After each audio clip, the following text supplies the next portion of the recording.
আসসালামু আলাইকুম, সবাই কেমন আছেন? আশা করি সবাই ভালো আছেন। অনেক কাবু দাসুরা বলতেছেন যে দুবাইয়ের ভিসা বন্ধ, তুই কিভাবে নিবি? তো সেই কাবু দাসুদের উদ্দেশ্য করে বলতেছি। সো এই ভিডিওটাতে বিস্তারিত আলোচনা করব যে যে কাবু দাসুরা বলে যে ভাই ভাই তো বলে না, ডাইরেক্ট বকা দিয়ে বলে যে তোরা কিভাবে লুক নিচ্ছিস, আমি এতদিন ধরে লবা ফালতেছি দুবাইতে, হ্যাঁ, তো আমি জানি যে এখানে লুক নিচ্ছে না। সো তোরা কিভাবে নিচ্ছিস? যাই হোক, সো কিভাবে নিচ্ছিস সেটা আপনাদের সাথে একটু শেয়ার করি।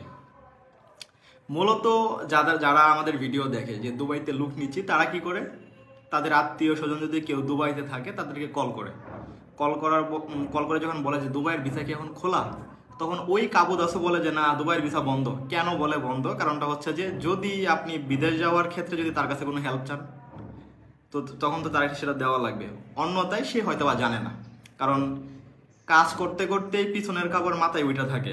সো সেই ক্ষেত্রে অন্য সাইডেতে খবর রাখবে কয়জনে? সো সঠিক ইনফরমেশনটা থাকে না, ঠিক আছে? সো যার কারণে হচ্ছে যে বলা যায় দুবাইয়ের ভিসা বন্ধ। এই আমার পাশে যে কাজ করে, আমি দুবাইতে থাকি, আমার পাশে যে কাজ করে তাকে ভাই দুবাই ভিসা কি বন্ধ না খোলা? শুনছিলাম তো বন্ধ। হ্যাঁ ভাই বন্ধ, ভিসা বন্ধ। সো এই বিষয়টার কারণে হচ্ছে যে আপনারা আসলে জানেন না যে দুবাইয়ের ভিসা বন্ধ নাকি খোলা। দুবাইয়ের ভিসা বন্ধ, এটা সত্যি কথা, এটা মিথ্যা কথা না। দুবাইয়ের ভিসা বন্ধ, কিন্তু সব ভিসা বন্ধ না। দুবাইয়ের সব ভিসা বন্ধ না। ট্যুরিস্ট ভিসা বন্ধ দুবাইয়ের।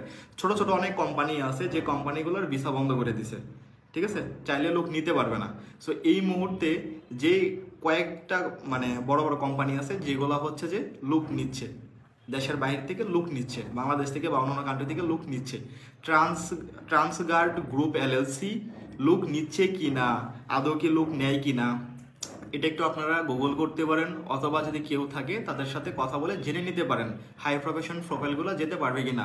অবশ্যই পড়াশোনা থাকা লাগবে, ডেলিগেট ইন্টারভিউ দেওয়া লাগবে, ইন্টারভিউতে টিকলে আপনি যেতে পারবেন।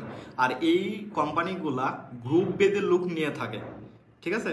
সো এইসব কোম্পানিতে লোক নিচ্ছে, সিকিউরিটি পদে লোক নিচ্ছে। কেন নিচ্ছে? ওইখানে ব্যাংক আছে, হসপিটাল আছে, এইসব জায়গায় যাওয়ার জন্য বা কাজে দেওয়ার জন্য লোক নিচ্ছে, ঠিক আছে? কারণটা হচ্ছে যে 40-এর পরে যাদের বয়স হয়ে যায় তাদেরকে কিন্তু দেশে ব্যাক করে দেয়, বা একটা বয়সের একটা চাপ পড়ে, যার কারণে চলে আসে বা ওইখান থেকে বের করে দেয়। সো এই কারণে এই যে লোকগুলা দেশে আসতেছে, এই লোকগুলো তো ফিল আপ করা লাগবে। তো সেগুলো কীভাবে ফিল আপ করবে? বিভিন্ন কান্ট্রি থেকে লোক নিয়ে। প্রত্যেকটা কান্ট্রিতে দেখেন লোক কোনো না কোনোভাবে নিচ্ছে। তো দুবাইতে আসলে বন্ধ না, হ্যাঁ বন্ধ হতেও পারে, সামনে বন্ধ হতেও পারে, কিন্তু কোনো না কোনো মাধ্যম থাকে যে এই কোম্পানিতে হাই প্রফেশনাল প্রোফাইলগুলাই শুধুমাত্র যেতে পারে।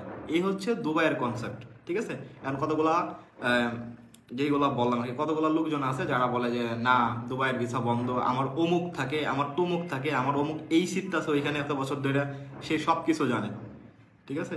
তো সব কিছু আসলে একটা মানুষ সব কিছু জানতে পারে না, খবর নিলে জানতে পারে। আর ম্যাক্সিমাম ক্ষেত্রে আমাদের বাংলাদেশের মানুষ একজন আরেকজনকে হেল্প করতে চায় না, ভাই ভাইকে হেল্প করতে চায় না, যদি না হয় টাকা চেয়ে বসে থাকে। যে যদি বলে যে হ্যাঁ খোলা আছে, তুই আমার একটু কষ্ট করে নিয়ে যা। আর আমাদের বাংলাদেশের মানুষ এই কাজটাই বেশি করে, যে ভাই তুমি আমার নিয়ে যাও, কাকা আমার তুমি নিয়ে যাও, তুমি একটু হেল্প করো। সো যদি হেল্প না করে পরবর্তীতে সম্পর্ক নষ্ট হয় বা সম্পর্ক খারাপের দিকে যায়, এই জিনিসগুলো চিন্তা করে বলা যায় দুবাইয়ের ভিসা বন্ধ। বা যে জায়গাতে আছে সেই জায়গার কথাই বলা যায় এই জায়গার অবস্থা খুব খারাপ, একদম বাজে অবস্থায়, আমি তো আইসা ভাইসা গেছি। বেশি না, আপনাকে যদি সৌদি আরবের কথা বলি, আপনার যতগুলো আত্মীয় স্বজন আছে সবাইকে আপনি ফোন দেন, এই যে আপনি ভিডিওটা দেখতেছেন, আপনি ফোন দেন না, বলবে যে অবস্থা খুব খারাপ। তারপরেও আপনি খবর নিয়ে দেখেন প্রতিদিন কতজন করে মানুষ সৌদিতে যাচ্ছে। এত কাজের সংকট, এত মানুষ ঘুরতেছে, ধরা দিয়ে চলে আসতেছে, তারপরে এত হাজার হাজার মানুষ, শত শত মানুষ কেন প্রতিদিন যাইতেছে? ভাই যার কাছে কাজ আছে তার কাছে কাজ আছে। কোন ছেলেটা গিয়ে প্রবলেমে থাকতেছে, কোন ছেলেটা গিয়ে বিপদে থাকতেছে? যে ছেলেটা কাজ জানে না, যে ছেলেটা পড়াশোনা জানে না, তারা গিয়ে প্রবলেমগুলো ফেস করতেছে এবং আপনাকে বলতেছে যে আমি প্রবলেমে আছি, কোনো কাজ পাচ্ছি না এখানে, আমাকে এক কাজের কথা বললে অন্য কাজে দিছে। ভাই আপনি ভিসা চেক করে যান, ডেলিগেট ইন্টারভিউ দিয়ে যান। আপনি তো এজেন্সিতে এসেই বলেন যে আমি পড়াশোনা নাই আমার, আমি কোনো কাজ জানি না, আমাকে পাঠায় দেন। যেহেতু আপনার ইন্টেনশন হয়েছে যে আপনি যাবেন দেশের বাইরে, এজেন্সি কিন্তু আপনাকে ব্যাক করে দিবে না। সে আপনাকে বলবে যে ভাই তুমি কাজ জানো বা না জানো সমস্যা নেই, তোমাকে পাঠাই যাচ্ছি। কারণ আমি যদি তোমাকে একটা ভালো বুদ্ধি দিই, তুমি সেটা শুনছো, কিন্তু অন্য জায়গাতে গিয়ে কিন্তু তুমি ঠিকই আবার চলে যাবা। অন্য এজেন্সিতে। সো এই কারণে এজেন্সিটা ছাড়ে না, এবং যারা ভালো বুদ্ধি দেওয়ার তারা দেয়, অন্যরা দেয় না। ঠিক আছে, কারণ আপনাকে পাঠাইতে পারলে আমার 2 টাকা পকেটে ঢুকবো। সো এই হচ্ছে বিষয়।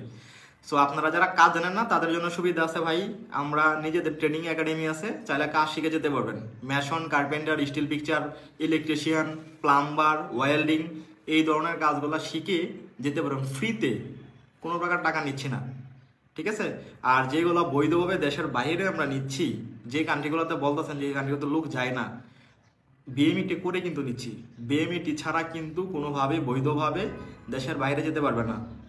ঠিক আছে, সো সেইগুলোর প্রুফ না দেখে না বুঝে যদি চিল্লাপাল্লা করেন গরুর মতো, তাহলে তো সেটা তো আসলে হইল না বা এটা করা ঠিক না।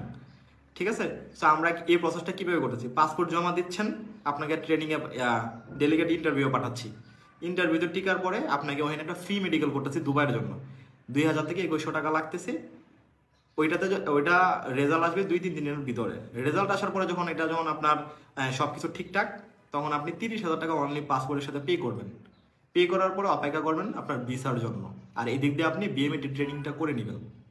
ঠিক আছে, সো এখানে যদি আপনার রিস্ক থাকে, 30,000 টাকা আপনার রিস্ক আছে যদি আপনি রিস্ক মনে করেন।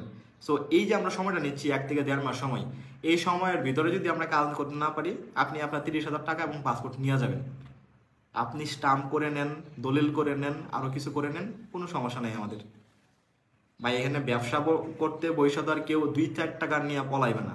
মানুষ পলায় যায় ইউরোপের মানে শত শত বই নিয়ে, লাখ লাখ টাকা একসাথে নিয়ে তখন পলায় যায়। 2-4 টাকা নিয়ে কেউ পলাইবে না ভাই।